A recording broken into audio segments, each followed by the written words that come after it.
There are questions that change the temperature of a room. Not the difficult questions, not the ones that challenge or provoke or demand accounting. The simple ones. The ones that arrive without warning in the middle of the ordinary machinery of an interview or a conversation or a professional exchange, and that produce in the person who receives them a quality of stillness that the room did not expect and does not quite know how to hold. This is a story about one of those questions. It was asked on a Tuesday afternoon in November 1996 in a television studio in Los Angeles during the taping of a late-night talk show. The person who asked it was a television host named David Kellner. The person who received it was Robin Williams. The question was 4 words. Are you happy, Robin? That was the whole of it. 4 words. A first name at the end, which was the specific thing that made it different from the question it appeared to be. David Kellner had been hosting a late-night talk show for 11 years. By November 1996, he was good at his job in the specific way that people who have been doing something for 11 years become good at it.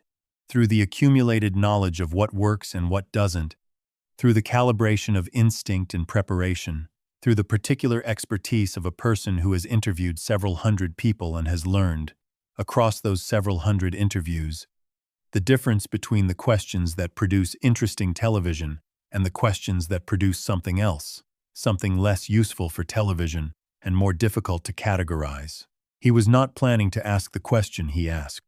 The interview with Robin Williams had been going for approximately 18 minutes.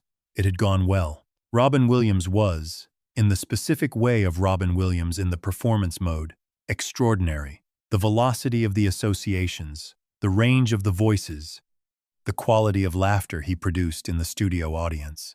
The room was fully with him. The interview was doing what late-night interviews were supposed to do. And then, in the transition between 2 topics, Kellner looked at his cards and looked at Robin Williams and put the cards face down on the desk. He said, "Can I ask you something that's not on the cards?" Robin Williams looked at him. He said, "Sure." Kellner said, "Are you happy, Robin?" The studio audience laughed. This was the first response. The laugh of an audience that has understood the question as a setup, as the first move of a comedic exchange, as the kind of thing you say to Robin Williams when you want him to launch into a bit about happiness or the lack of it. The laugh of an audience that knows what Robin Williams does and is prepared for him to do it. Robin Williams did not launch into a bit. He looked at David Kellner. He was quiet. The studio audience's laugh faded, became uncertain, became silence. The silence lasted 5 seconds, then 6, then 7. The camera stayed on Robin Williams' face. The director did not cut away. 40 years of television professionalism said cut away. Find a wider shot. Give the audience something to look at other than a man sitting with a question in silence. The director did not cut away. Robin Williams looked at David Kellner. His expression held something that the people in the studio, who knew his work, who had seen him in the performances, in the films, in the specific public register of a comedian who had spent 30 years building one of the most recognizable public personalities in American entertainment, had not seen before. Not the absence of the performance, the presence of something the performance usually covered. He said, "That's the first time anyone has asked me that. Not as a joke, not as the beginning of a bit. As a statement of fact, delivered in the specific register of someone saying something true that they had not expected to need to say." Kellner said, "Is that right?" Robin Williams said, "Yeah." He was quiet again for a moment. Then he said, "I think so. Most days." He said it the way people say things that are true and incomplete, simultaneously the specific verbal form of an honest answer that acknowledges its own limits. "I think so. Most days. Not yes, not no." The answer of a person who has been asked a genuine question and is giving a genuine answer, which means an imprecise one, which means the most truthful kind. The studio audience was completely still. David Kellner looked at him for a moment. Then he said, "Most days." Robin Williams said, "Yeah." They looked at each other for a moment. Then Kellner moved on. With the practiced instinct of a host, who knows when a moment has been what it needed to be, and when continuing to hold it would diminish it. He moved to the next question. Robin Williams came back to the performance register. The show continued. The exchange had lasted approximately 40 seconds. Susan Okafor had been working as a makeup artist at the studio for 6 years by November 1996. She had done Robin Williams' makeup before the taping that afternoon, the specific 20-minute process of the pre-show preparation that she conducted with the professional discretion her job required. She had found him, as she always found him in those 20 minutes before a performance, different from the public version, quieter, more still, the specific quality of a person who is assembling the version of themselves that the room requires. She was watching the monitor in the makeup room during the taping. She saw the question. She saw the 5 seconds of silence. She saw the expression on Robin Williams' face that preceded the answer.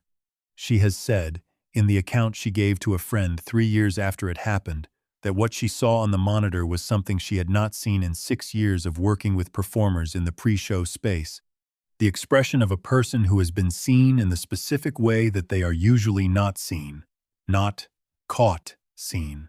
The difference between a camera surprising someone in an unguarded moment and a question reaching someone in the place that is usually protected.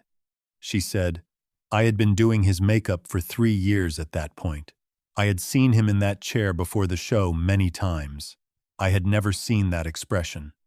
And when I saw it on the monitor, I understood something about the pre-show version that I had always been watching and had never quite been able to name, the stillness before the show. That was where the question landed. She did not speak to Robin Williams about what she saw. He went from the monitor room to the car, and she went back to her other preparations, and the evening continued. But she carried what she had seen in the same way that people carry things they have witnessed that they cannot fully account for and cannot put down. The exchange, 40 seconds, 4 words, 2 answers, did not air in the version of the show that was broadcast. The segment was edited in post-production. A production assistant named Karen Bright, who was in the control room during the taping, later said that the decision to cut the exchange was made not because it was inappropriate, but because it did not fit the rhythm of the broadcast segment. It was too still for where it sat in the show's structure. A long pause in a context built for velocity. The exchange was not in the broadcast. It was, however, in the room. David Kellner has spoken about the exchange twice in the years since. Once in a profile piece in a trade publication in 2008, and once in a brief passage in a memoir published in 2019. In both accounts, he is careful about what he claims. He does not claim to know what the answer meant. He does not claim special knowledge of Robin Williams' interior life. He says only what happened.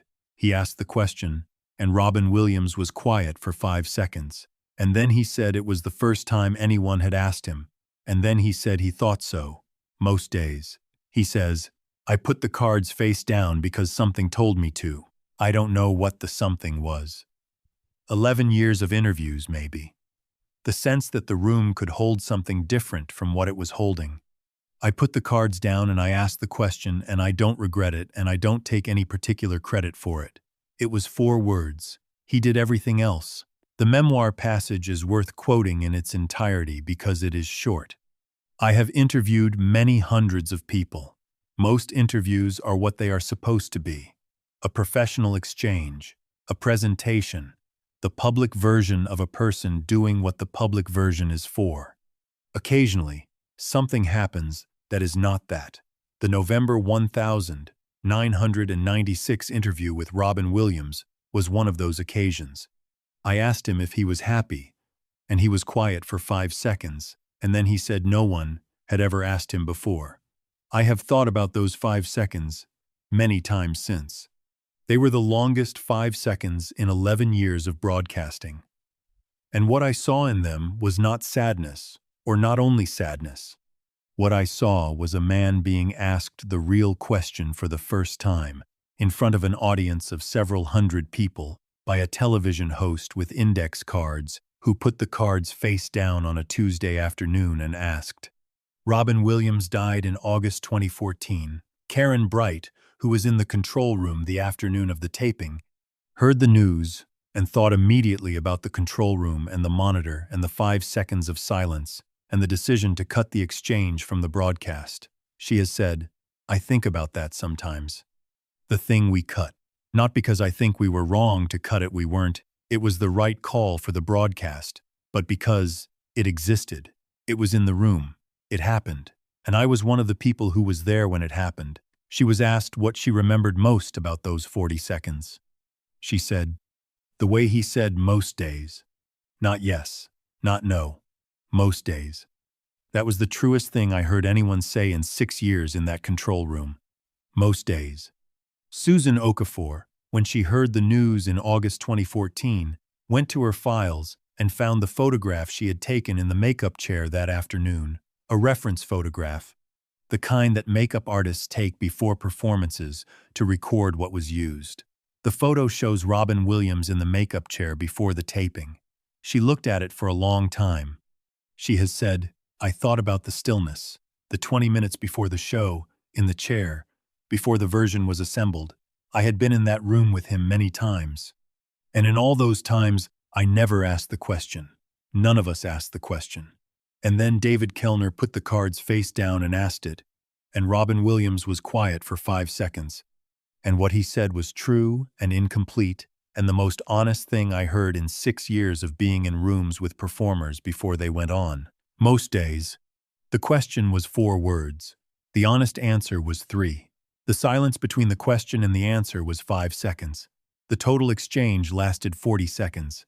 It was cut from the broadcast. It was in the room. It has been in the rooms of everyone who was there ever since. David Kellner, who put the cards face down on a Tuesday afternoon. Susan Okafor, who watched the monitor and saw the expression she had never seen before. Karen Bright, who made the right call to cut it and has thought about the cutting ever since. The studio audience, who laughed first and then did not know what to do with the silence, and then held it anyway. And Robin Williams, who received the question that nobody had asked before and was quiet for 5 seconds and answered it honestly. Most days. There is something particular about that answer. I think so. Most days. It is not a deflection. The available deflections were infinite for a person of Robin Williams' specific gifts, and he did not use any of them. It is not a performance of vulnerability, the managed disclosure that public figures sometimes deploy to seem accessible. It is the specific answer of a person who has been asked the genuine question and is doing the genuine accounting. Most days means not every day. It means the accounting is ongoing. It means I am not claiming more than I know. It means the question is a fair one, and I am taking it seriously enough to answer it imprecisely, which is the only way to answer it precisely. David Kellner has said, "I put the cards down because something told me to." The something was 11 years of watching people be asked the wrong questions and answer them beautifully. The something was the sense that the interview had been what it was supposed to be for 18 minutes, and that there was another question underneath all the questions on the cards, and that the room could hold it if I asked. He asked. The room held it. For 40 seconds, on a Tuesday afternoon in November 1996, in a television studio in Los Angeles, Robin Williams was asked the real question. He was quiet for 5 seconds. He answered it with the most honest 3 words available. I think so. Most days. And then the show went on. And the room held what had happened in it, in the specific way that rooms hold things, without knowing, without distinguishing this from any other Tuesday afternoon, without any of the machinery of memory or record. It was in the room, and in the people who were in the room, and it has been there since. There is a kind of performance that is not performance.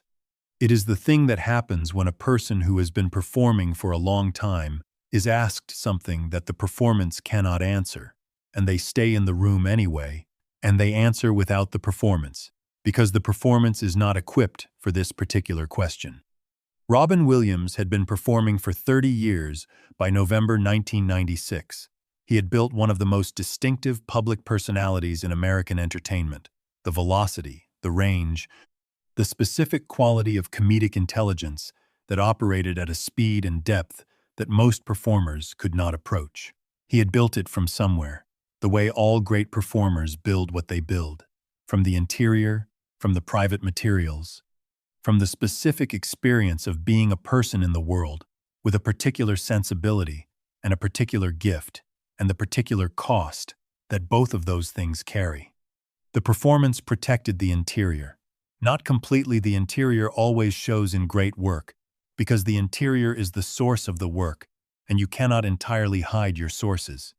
But the performance provided a kind of covering, the velocity that made it difficult to stay with any single thing long enough to ask the question underneath it. The range that moved so quickly between registers that a conversation could feel complete and deep without ever arriving at the specific place. David Kellner put the cards face down and arrived at the specific place. He arrived at it by accident, he has said, or by instinct. The 11 years of interviewing, the accumulated knowledge of when a conversation is doing what it is supposed to do and when there is another conversation underneath it. He felt the other conversation. He put the cards down, he asked. And Robin Williams was quiet for 5 seconds, which was longer than anything else that had happened in the 18 minutes of the interview, longer than any pause in 30 years of a public career built on the refusal to leave silence unfilled. He filled it. He filled it with 3 words. I think so. And then 2 more. Most days. Susan Okafor has said, I had been in that pre-show room with him many times, the 20 minutes before performance. And what I always saw there was the assembling, the process of putting on the version that the room needed. Not false. The version was genuine, but it was a version. It was the version that had been developed and calibrated across 30 years of doing the work. She said, and when I watched the monitor and saw the 5 seconds of silence after David's question, I understood something about the assembling that I had never been able to name before. What the assembling was for, what it was covering, not hiding covering. The way you cover something valuable, to protect it, to keep it intact, to bring it to the room without the room destroying it. Most days, the room did not destroy it on that Tuesday afternoon. The room held it. 5 seconds of silence in a studio designed for velocity, and the room held it. Karen Bright has said, we made the right call to cut it. I stand by that. The broadcast is a different thing from the room. The broadcast would not have held it the way the room held it. The room holds things differently. The specific physical presence of several hundred people holding their breath together is something the broadcast cannot reproduce. We made the right call. And then she said, but I have thought about it many times since. Not about the cutting, about the 5 seconds. About what it looks like when a person is asked the real question for the first time and is quiet with it. I had been in that control room for 6 years, and I had seen a lot of people and be asked a lot of questions, and I had never seen 5 seconds like those 5 seconds. The question was 4 words. The silence was 5 seconds. The answer was 3 words, and then 2 more. I think so, most days. It was not a complete answer. It was not meant to be. Complete answers to questions like this one do not exist, which is part of what makes questions like this one so rarely asked. The questioner knows, on some level, that the answer will be incomplete, and the incompleteness will hang in the air, and the broadcast cannot handle incompleteness, and the cards are safer. David Kellner put the cards face down. He has said, I think about the 5 seconds often. Not as a professional achievement, I don't claim it as one. I put the cards down. I asked 4 words. He did everything else. The 5 seconds were his. The answer was his. I just made room for the question. He made room for the question. Robin Williams used the room. And the answer that came out of the room, imprecise, honest, 3 words, and then 2, was the most complete thing that could have been said, because it did not claim more than was true, and did not deny what was real. Most days, Robin Williams died on a Monday morning in August 2014. He was 63 years old. He had been living with a disease whose full extent he did not know until after his death, when the autopsy revealed a level of neurological damage that his physicians said went beyond anything they had encountered. David Kellner heard the news at his desk. He sat for a long time. He thought about the Tuesday afternoon in November 1996. He thought about putting the cards face down. He thought about the 5 seconds. He has said, "I thought about most days. I thought about what that answer contained, and I thought about what it means to ask someone if they are happy, and to have them be quiet for 5 seconds, and then say they think so, most days. What that means, what it holds, what it does not say, and what it says by not saying it." He has said, "I am glad I asked. I am glad the room held it. I am glad those 40 seconds existed. Even if they were cut from the broadcast, even if most people never saw them, they existed." He answered. The answer was true. Most days. That is enough. That is more than enough. That is what truth sounds like when it arrives without the performance to carry it. Imprecise, specific, entirely itself. 4 words asked. 5 seconds of silence. 3 words, and 2 more. "I think so. Most days." And then the show went on.